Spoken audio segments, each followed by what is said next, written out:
Saudara, pemerintah telah mendeteksi masuknya COVID-19 subvarian Omicron EG.5 atau ERIS ke Indonesia.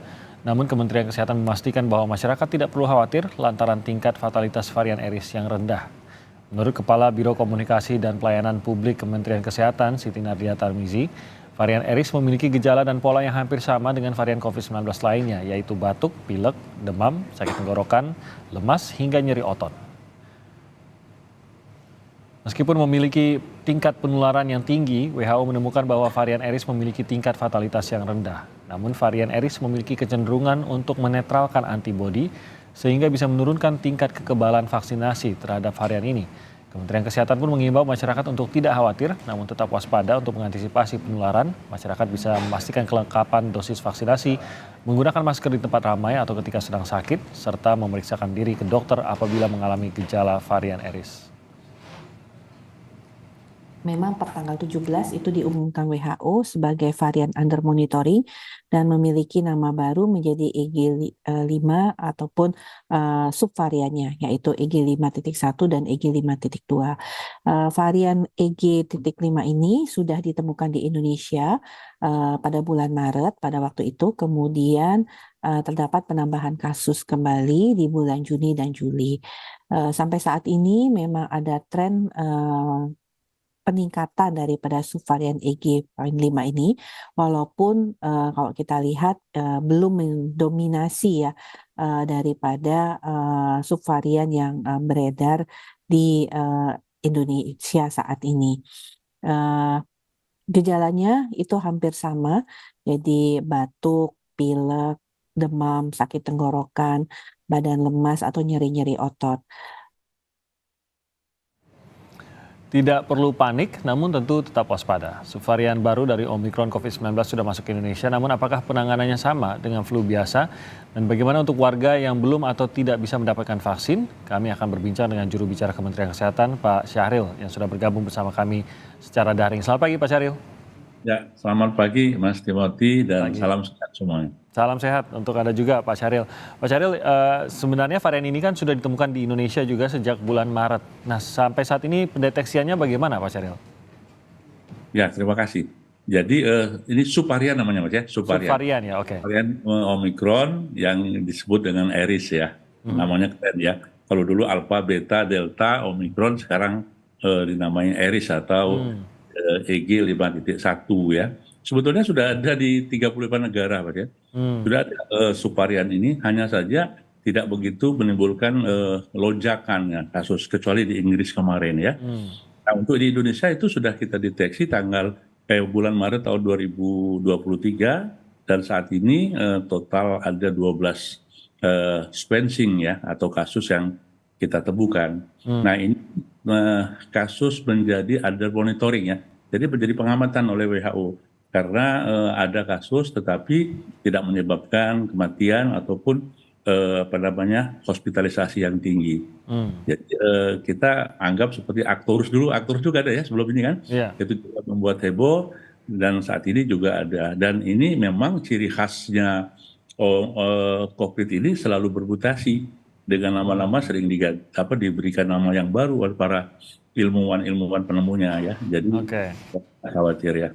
Nah, mungkin masyarakat bertanya apa nih yang harus diwaspadai dari subvarian ERIS ini, karena biasanya kita tahu kan ada subvarian yang lebih rentan menular tapi mungkin lemah, ada subvarian yang mungkin tidak semudah itu menular tapi biasanya gejalanya lebih kuat. Kalau ERIS ini seperti apa, Pak?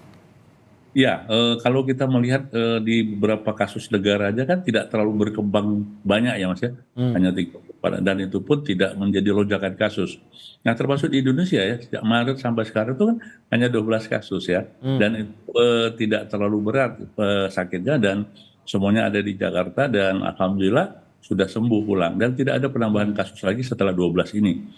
Nah kalau kita melihat dari catatan biasanya ya, subvarian baru itu lebih cepat menyebar ya, hanya saja dia virulensinya lebih rendah dan terutama bagi masyarakat yang sudah ada antibodi atau imunitas itu akan lebih sulit lagi dia akan menyerang dan angka kematian itu sangat rendah. Nah sehingga ini menjadi PD kita ya, waspada namanya kepercayaan diri bahwasanya kita sudah oke lah, nggak ada masalah. Dan gejalanya pun seperti flu biasa ya. Kalau Ya. lihat dari flu biasa dan tidak ada, kecuali memang perlu perhatian bagi orang-orang yang lansia dan komorbid yang berat ya, itu perlu perhatian ya gitu. Nah, kalau mungkin saran bagi masyarakat gitu, Pak Syahril, kalau mendapatkan gejala flu di saat ini, apakah masih tetap disarankan untuk memeriksakan diri untuk COVID kah atau bagaimana, Pak? Ya, jadi setelah dicabut oleh Bapak Presiden tanggal 21 Juni yang lalu kan, pandemi COVID kita kan dicabut, jadi artinya COVID ini masuk endemi dan dianggap seperti penyakit biasa, flu biasa. Nah, jadi seperti halnya mekanisme flu biasa, bagi orang-orang yang sedang flu pertama, itu harus pakai masker dulu ya, atau orang sekitarnya dulu.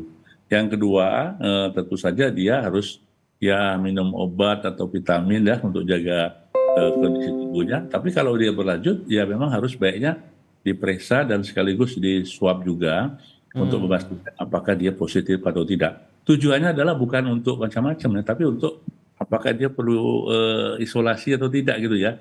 Jadi, oh saya positif ini COVID, berarti nggak usah takut, nggak khawatir karena sudah biasa penyakit ini. Dia harus bisa berobat dengan baik, apalagi sekarang pengobatan sangat mudah ya, sangat mudah bahkan gratis ya saat itu.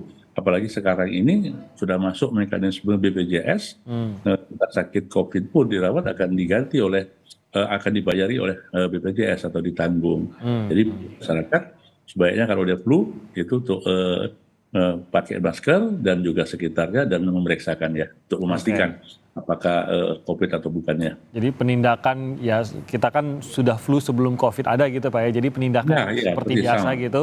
Tapi kalau berlanjut atau kondisinya mungkin menurun ya tidak ada salahnya kalau memang harus diswab demi keamanan sekitarnya justru keluarga dan orang yang disayangi begitu ya. Sebenarnya lebih ke situ ya Pak Syahril ya sebenarnya. Jangan ngantor dulu lah gitu kalau udah Iya betul.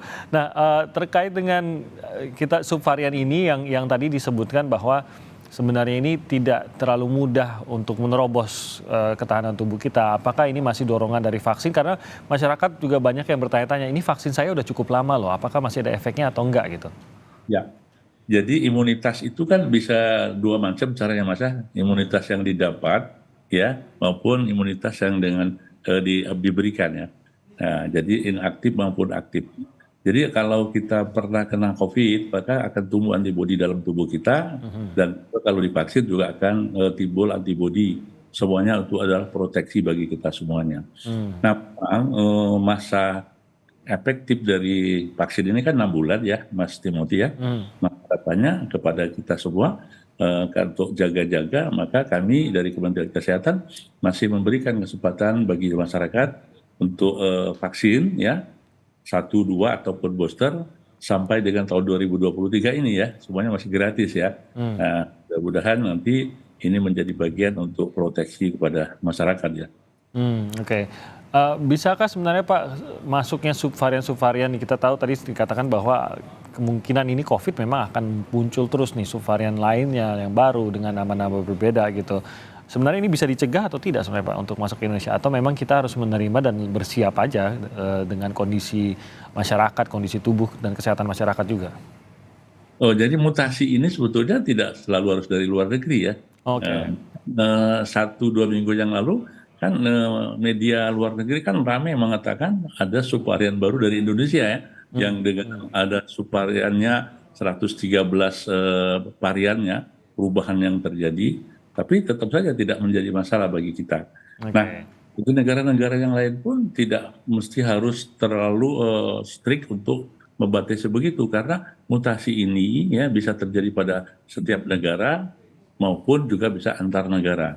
Nah, karena ini masih under monitoring, maka kita kewaspadaan saja, kehati-hatian. Tidak perlu saat ini WHO belum memberikan warning ya untuk pembatasan bepergian atau persyaratan perjalanan gitu.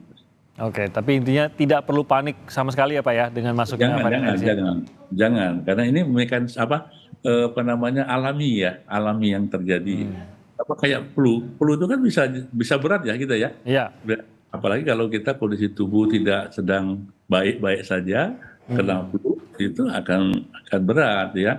Untuk itu ya masing-masing harus proteksi ya. Jadi kalau yang mengalami kondisi mungkin baru flu saat ini, ya mendengar ini kan mungkin khawatir gitu Kak, sebenarnya biasa saja ya, mengikuti pengobatan flu biasa saja pun di awal itu nggak ada masalah ya Pak ya? Jadi pertama kalau kita pola untuk bagaimana mekanisme pertahanan tubuh itu kan pertama dari istirahat dulu ya. Iya. Jadi begitu kita sakit harus istirahat dulu, karena kita memang tubuh kita sakit itu karena memang kondisi yang tidak baik kan, Iya. sehingga semua penyakit bisa kena. Yang kedua asupan yang jelas, contohnya makan cukup, minum cukup, kalau perlu memang ada vitamin ya. Saya kira dengan mekanisme itu tubuh akan pulih kembali, kecuali memang ya kita dalam keadaan drop, keadaan apalagi dengan komorbid, maka mungkin memerlukan obat-obat yang ditambahkan untuk penyakit tersebut gitu Pak ya. Oke, Kan kita virus ini kan sembuh sendiri Mas, jadi tidak iya. harus pakai antibiotik, jangan begitu. Jadi jangan terlalu berlebihan juga gitu ya. Iya, iya. Jadi pembelajaran dari COVID juga Pak, ya, kita harus lebih mengenal tubuh kita juga gitu. Jadi tahu juga Iya, kalau iya, betul. kondisinya itu menyembuhkannya bagaimana juga. Baik Pak Syahril, dari juru bicara dari Kementerian Kesehatan, terima kasih banyak Pak sudah bergabung bersama kami dan memberikan informasi terkait dengan subvarian corona ini. Terima kasih, selamat pagi, salam sehat Pak Syahril. Selamat pagi, salam sehat Mas Timothy.